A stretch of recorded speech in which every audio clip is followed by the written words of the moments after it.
नमस्कार, जन टीवी देख रहे हैं आप। मैं श्वेता शर्मा आपके साथ। खबरों की शुरुआत से पहले एक नजर डालेंगे अभी की हेडलाइंस पर। चारधाम यात्रा से पहले पंजीकरण केंद्र तैयार, रजिस्ट्रेशन प्रक्रिया हुई शुरू। हरिद्वार में जिलाधिकारी और एसएसपी ने किया केंद्रों का निरीक्षण। 19 अप्रैल को खुलेंगे कपाट।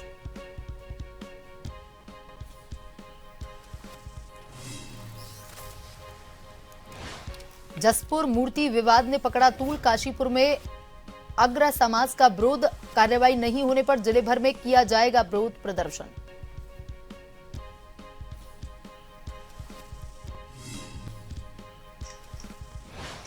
नैनीताल हाईकोर्ट ने ठुकराई संविदा कर्मचारी नियमितीकरण की मांग, अपील की गई खारिज। स्पेशल अपील दायर कर एकल पीठ के आदेश को दी थी चुनौती।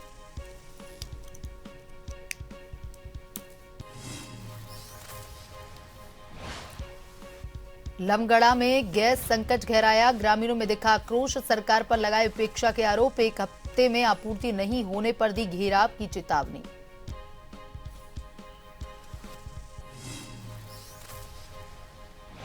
उत्तर भारत में मौसम दिखा रहा अलग अलग रंग। उत्तराखंड के मैदानी इलाकों में बढ़ रही गर्मी, पहाड़ों पर हल्की बारिश के आसार।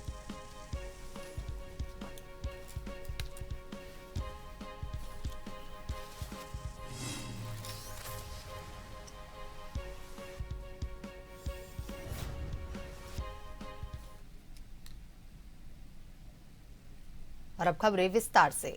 चारधाम यात्रा के मद्देनजर हरिद्वार में पंजीकरण केंद्र पूरी तरह से तैयार कर लिए गए हैं और आज से रजिस्ट्रेशन प्रक्रिया शुरू की जा रही है।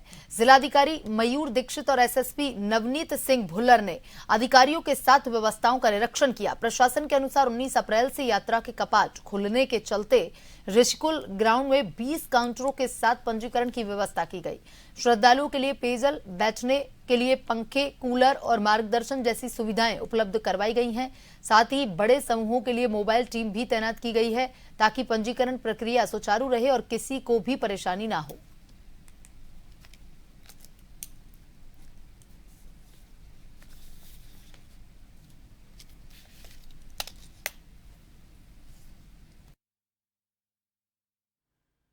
जानते हैं कि 19 तारीख से कपाट खोल रहे हैं जनपद हरिद्वार में। यहाँ ऋषिकुल ग्राउंड में रजिस्ट्रेशन की जो प्रक्रिया वो प्रारंभ कर दी जाएगी। उसी क्रम में एक स्पेशल यहाँ पे फैसिलिटी डेवलप की गई है जिसमें 20 काउंटर्स दिए गए हैं और उन काउंटर्स में स्टाफ की तैनाती भी कर दी गई है। सभी जगह जो सुविधाएं देनी थी उसका काम चल रहा है। जो श्रद्धालु आएंगे उन सभी के लिए सफिशिएंट पीने का पानी की व्यवस्था हो, रजिस्ट्रेशन आराम से हो जाए, उनका टॉयलेट्स की व्यवस्था हो और साथ ही यहाँ से आगे जाना है उनको चारधाम के लिए तो उसके लिए गाइड करने के लिए यहाँ पर टीम मौजूद रहेगी। होटल धर्मशालाओं में भी अगर बड़े ग्रुप आते हैं तो उनके लिए मोबाइल टीम का भी व्यवस्था की गई रजिस्ट्रेशन के लिए। देखिए, चारधाम यात्रा 19 तारीख को श्री गंगोत्री श्री यमुनोत्री जी के कपाट खुल रहे हैं, लेकिन हरिद्वार में कल से ही एक तरीके से हमारी यात्रा शुरू हो रही है क्योंकि कल से रजिस्ट्रेशन शुरू हो रहा है और इसमें ये रजिस्ट्रेशन काउंटर्स है 20। इसके अलावा होल्डिंग एरिया चमगादड़ टापू में और यात्रा को दृष्टिगत रखते हुए 7 अस्थायी चौकियाँ, सीजनल चौकियाँ पुलिस द्वारा खोली गई हैं। 10 जगह टूरिस्ट पुलिस सेंटर बनाए गए हैं जो यात्रियों को गाइड करेंगे उनके हेल्प के लिए। इसके अलावा जो वाटर रेस्क्यू के लिए एक टीम एनडीआरएफ की 35 स्ट्रेंथ है उसकी और 2 सब टीम एसडीआरएफ की डिप्लॉयड रहेंगी और ट्रैफिक के लिए जो है डाइवर्जन प्लान एक तैयार किया गया है और बैसाखी के स्नान पे और पिछले वीकेंड पे उसको ट्राई भी किया गया। ट्रायल रन 2-2 घंटे का हुआ और इसमें हमारी जो पार्किंग है उनको दुरुस्त करा गया है। वहाँ पे लाइटिंग व्यवस्था, टॉयलेट्स की व्यवस्था है, पीए सिस्टम।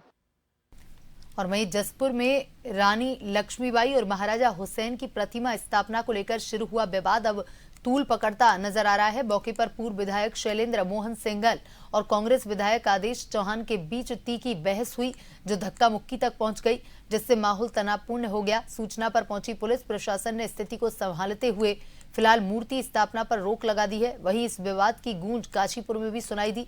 यहां अग्रवाल समाज ने प्रेस कॉन्फ्रेंस कर विधायक आदेश चौहान पर महाराज अग्रसेन के खिलाफ अमर्यादित टिप्पणी का आरोप लगाया और कड़ी निंदा की। समाज ने चेतावनी दी है कि कार्रवाई न होने पर जिले भर में विरोध प्रदर्शन किया जाएगा, जबकि प्रशासन शांति व्यवस्था बनाए रखने के लिए सतर्क है।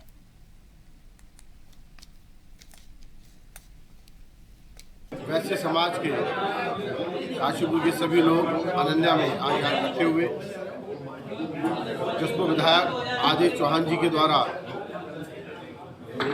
हमारे महापुरुष हम सब जिसके वंशज हैं महाराजा हुसैन जी के बारे में जो अपशब्द कहे गए, उनके द्वारा उनके लिए जो गलत शब्द उपयोग किए गए, उसकी आज हम सब लोगों ने मिलकर भर्त्सना की। जो इस राजनीति से प्रेरित होकर समाज को बांटने की कुछ चाल हमारे पड़ोसी विधानसभा क्षेत्र के विधायक कर रहे हैं, हम सब उसका विरोध प्रकट करने के लिए यहाँ इकट्ठे हुए। रामनगर में प्रशासन की संयुक्त टीम ने रानीखेत रोड पर अवैध अतिक्रमण के खिलाफ अभियान चलाते हुए कई अतिक्रमण हटाए और सामान को जब्त किया। एसडीएम गोपाल सिंह चौहान, सीओ सुमित पांडे समेत अन्य अधिकारियों की मौजूदगी में यह कार्रवाई की गई है। प्रशासन का कहना है कि लगातार अतिक्रमण और जाम से लोगों को परेशानी हो रही थी, जिसे लेकर पहले भी कई बार चेतावनी दी गई थी, लेकिन सुधार नहीं हुआ। सड़क किनारे अवैध रूप से वाहन मरम्मत कर रहे मैकेनिकों पर भी कार्रवाई की गई है और उन्हें ट्रांसपोर्ट नगर शिफ्ट होने के निर्देश दिए गए हैं। प्रशासन ने साफ कर दिया है कि रानीखेत रोड पर किसी भी कीमत पर अतिक्रमण बर्दाश्त नहीं किया जाएगा और आगे भी अभियान जारी रहेगा। देखिए, अवैध अतिक्रमण को लेके पूर्व में भी बैठकें भी हुई हैं, चाहे वो हमारे विभागीय जो अधिकारी हैं उनके साथ हो, चाहे व्यापार मंडल हो या आपका जो बसों की जो यूनियनें वगैरह हैं, ट्रक की जो यूनियनें वगैरह हैं, सबके साथ बैठक हो चुकी है और सबको हिदायत भी दी गई थी। इससे पहले भी कई बार हमने अभियान चलाए हैं। तो आज फिर जिन लोगों ने पुनः अतिक्रमण किया था या जो नहीं मान रहे हैं, तो उनके खिलाफ हम आज कार्रवाई कर रहे हैं और कुछ पोर्शन हम ऐसे भी ढूंढ रहे हैं जो हमारे पास जगह उपलब्ध है, उसको हम प्लान भी करवा रहे हैं। तो जो हमारे रजिस्टर्ड जो नगर पालिका में जो ठेले रेड़े वाले हैं, उनको हम जगह भी उपलब्ध करा रहे हैं ताकि वो रोड पे या किसी आपका फुटपाथ वगैरह पे अवैध ठेला रेड़ा संचालित ना करें। उत्तराखंड उच्च न्यायालय ने एक संविदा कर्मचारी नियमितीकरण की मांग को खारिज करते हुए विशेष अपील निरस्त कर दी। मुख्य न्यायाधीश मनोज कुमार गुप्ता एवं न्यायमूर्ति सुभाष उपाध्याय की खंडपीठ के समक्ष हुई मामले के अनुसार अपीलकर्ता प्रवीण सिंह राणा ने हाईकोर्ट में स्पेशल अपील दायर कर एकल पीठ के 20 फरवरी 2026 के आदेश को चुनौती दी, जिसमें एकल पीठ ने याचिका को आधारहीन मानते हुए खारिज कर दिया। अपीलकर्ता ने उत्तराखंड अधीनस्थ सेवा चयन आयोग के 3 दिसंबर विज्ञापन को चुनौती दी थी। यह विज्ञापन विभिन्न विभागों में पदों की भर्ती के लिए जारी किया गया, जिसमें उत्तराखंड न्यायालय एवं विधिक एकेडमी उजाला भवाली में रिसर्च असिस्टेंट ऑफिसर का पद भी शामिल था। याचिकाकर्ता का कहना है कि उसने उत्तराखंड पूर्व सैनिक कल्याण निगम लिमिटेड उपनल के माध्यम से विभिन्न स्थानों में संविदा पर कार्य किया है, इसलिए उन्हें नियमित किया जाना चाहिए और उसे पद को सीधे भर्ती से भरना चाहिए। भरना अवैध है। खंडपीठ ने स्पष्ट किया कि कार्यकर्ता ने उजाला में केवल 2 वर्ष ही कार्य किया है। अन्य स्थानों में संविदा पर किया गया कार्य नियमितीकरण के दावे के लिए प्रासंगिक नहीं माना जा सकता। केवल संविदा सेवा के आधार पर नियमित नियुक्ति का अधिकार स्वतः नहीं बनता।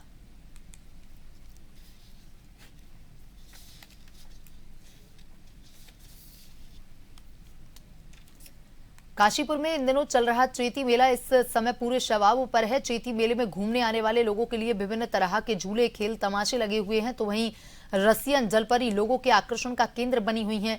रशियन जलपरी को देखने के लिए बच्चे, महिला, युवा जमकर उमड़ रहे हैं। रशियन जलपरी शो लेकर हल्द्वानी से आई शवाना ने बातचीत करते हुए बताया कि काशीपुर की जनता के द्वारा जलपरी के शो को काफी सराहा जा रहा है।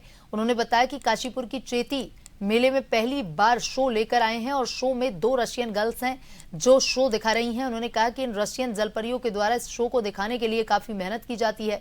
यह रशियन जलपरी उनके साथ 4 से 5 साल से जुड़ी हुई हैं।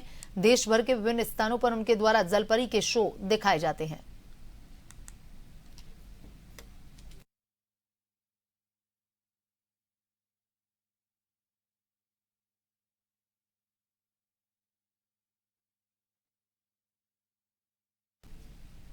वक्त तो चलाए शुरू से ब्रेक के बाद वापस खबरों की तरफ रुख करेंगे।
राजनीति के चक्रव्यूह के सियासी वीर, अपराध के अंधेरे की स्याह तस्वीर, मैदान में पसीना बहाते खेल के सितारे,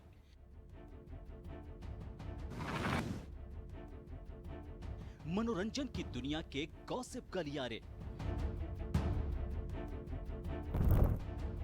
शिक्षा की रोशनी से होता भविष्य उजियारा, अर्थव्यवस्था हो या ऊपर नीचे होता मार्केट का पारा, हर हलचल पर नजर रखते हमारे खबरों के जांबाज। हम हैं जन टीवी, जन जन की आवाज।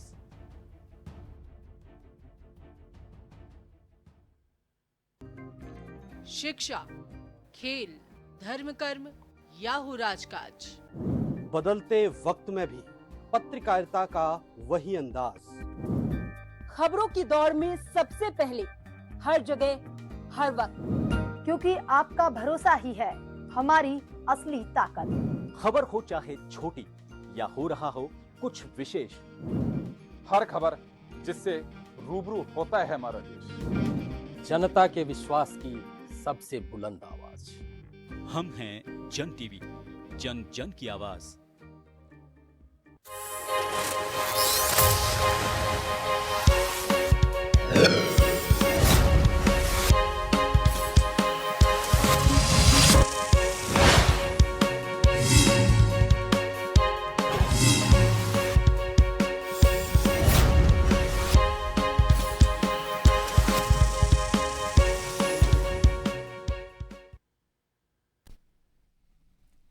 ब्रेक के बाद एक बार फिर से आपका स्वागत है। ये बढ़ते हैं खबरों की तरफ। उत्तर भारत में मौसम अलग अलग देखने को मिल रहा है। मैदानी इलाकों में गर्मी बढ़ रही है, जबकि पहाड़ों में बारिश की आशंका है। देखिए रिपोर्ट।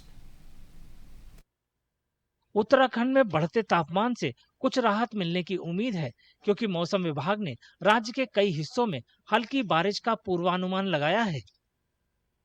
अभी हम उम्मीद कर रहे हैं कि अगले 24 घंटे में तो जो है अभी 16 तारीख और जो है 17 तारीख के बीच में एक्टिविटी ऊपर के जो 4-5 जिलों में कहीं कहीं हाइट वाले इलाकों में कहीं कहीं बहुत हल्की बारिश हो सकता है।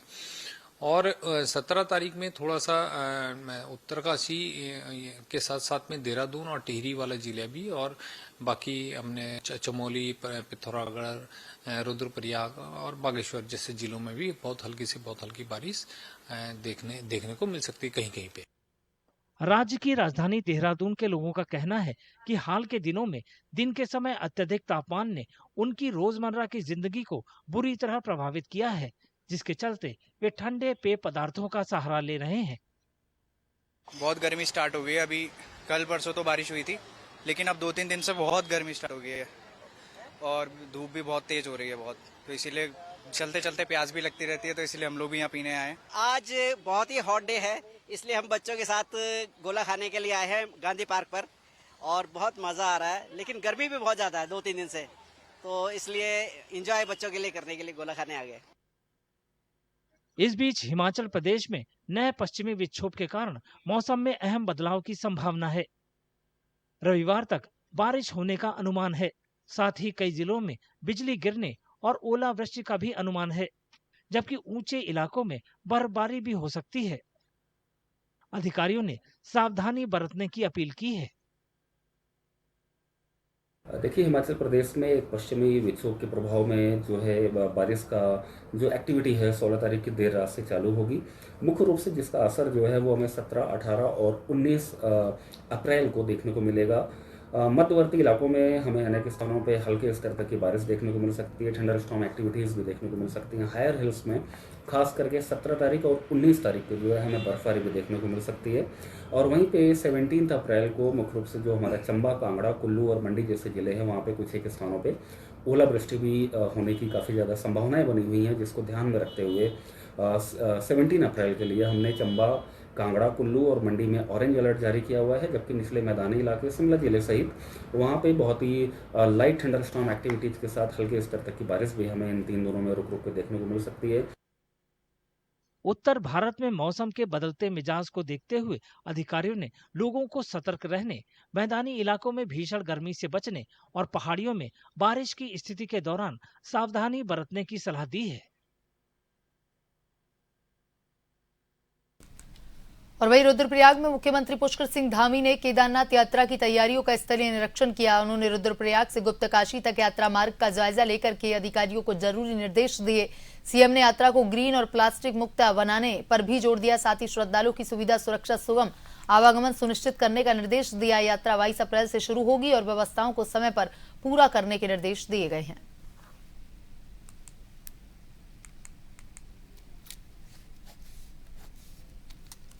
उत्तराखंड के चंपावत जिले के लोहाघाट नगर के छवनिया स्थित नवनिर्मित केंद्रीय विद्यालय भवन में लंबे समय से विद्युत लाइन और पोल कक्षाओं के संचालन में बाधा बने हुए थे और इस वजह से विद्यालय नए भवन में शिफ्ट नहीं हो पा रहा था।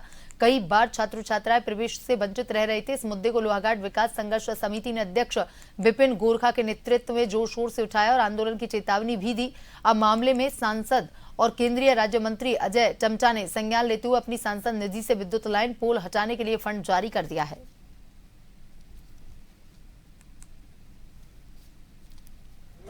सर्वप्रथम समस्त क्षेत्रवासियों की तरफ से माननीय केंद्रीय मंत्री और हमारे लोकप्रिय सांसद श्री अजय टम्टा जी को धन्यवाद करना चाहूँगा, जिन्होंने शिक्षा के क्षेत्र में एक उल्लेखनीय कार्य करते हुए जो हमारा केंद्रीय विद्यालय था विगत कुछ महीनों से बिल्डिंग बनकर तैयार थी और लगातार कुछ पोल हैं, वहाँ पोलों को शिफ्ट करने के लिए लगातार लोगों की मांग थी और केंद्रीय विद्यालय के साथ साथ हमारा जिला प्रशासन, हमारे मनीष कुमार जी का भी काफ़ी इस ओर ध्यान था।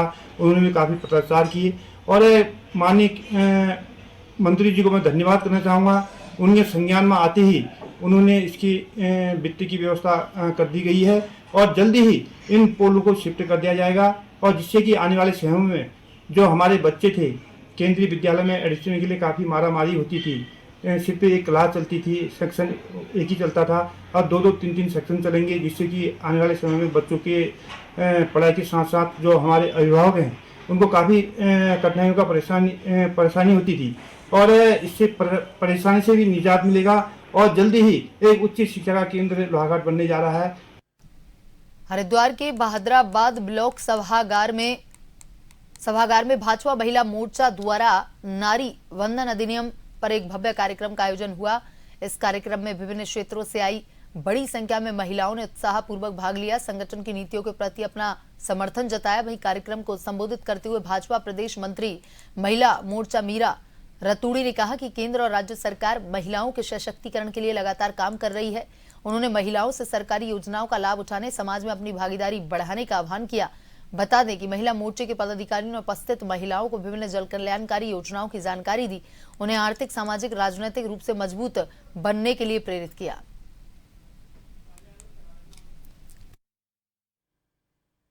वंदन के सम्मेलन हम सब महिलाओं के लिए रखा गया है। यहाँ पर हमारे नरेंद्र मोदी जी, जो भारतीय जनता पार्टी हमारी सरकार के द्वारा जो महिलाओं को लाभ और योजनाओं का लाभ मिला है, या 3 करोड़ लखपति दीदियां ड्रोन बनी है। हमें जो 33% का आरक्षण मिला है महिलाओं को, तो उसके विषय में आज ये प्रोग्राम रखा गया है। मोदी जी का धन्यवाद करते हैं।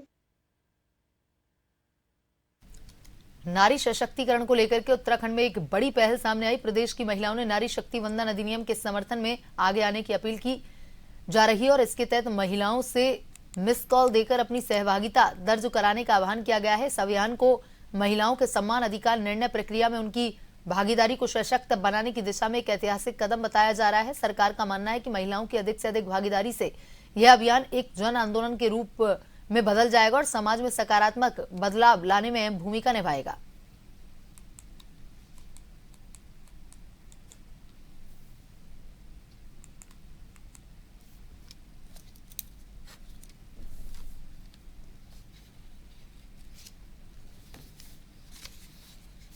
आप सब लोगों को ये बताते हुए बेहद खुशी हो रही है कि 16 से लेके 18 तारीख तक नारी शक्ति अधिनियम, जो कि महिलाओं को समाज में उनके सम्मान, महिलाओं के राजनीतिक सशक्तिकरण, महिलाओं के सामाजिक सशक्तिकरण के दृष्टिगत महिलाओं को एक कानूनी रूप से जो है उनको एक अधिकार देने वाला अधिनियम पे एक विशेष सत्र जो है वो आहूत किया जा रहा है 16 से लेकर 18 तक। निश्चित रूप से यह महिला आरक्षण अधिनियम हम आधी आबादी यानी कि उत्तराखंड की आधी आबादी, देश की आधी आबादी के रूप में हमारी महिलाएं अपना एक कानूनी अधिकार जो वैसे तो प्राकृतिक रूप से मिलना चाहिए, लेकिन हम धन्यवाद करते हैं माननीय प्रधानमंत्री जी का, जिन्होंने महिलाओं के प्रति अपनी प्रतिबद्धता और महिलाओं के प्रति अपनी संवेदनशीलता को सदैव उन्होंने बहुत अग्रणी रखा। बुलेटिन में अभी तक के लिए इतना ही। बने रहिए जन टीवी के साथ। नमस्कार।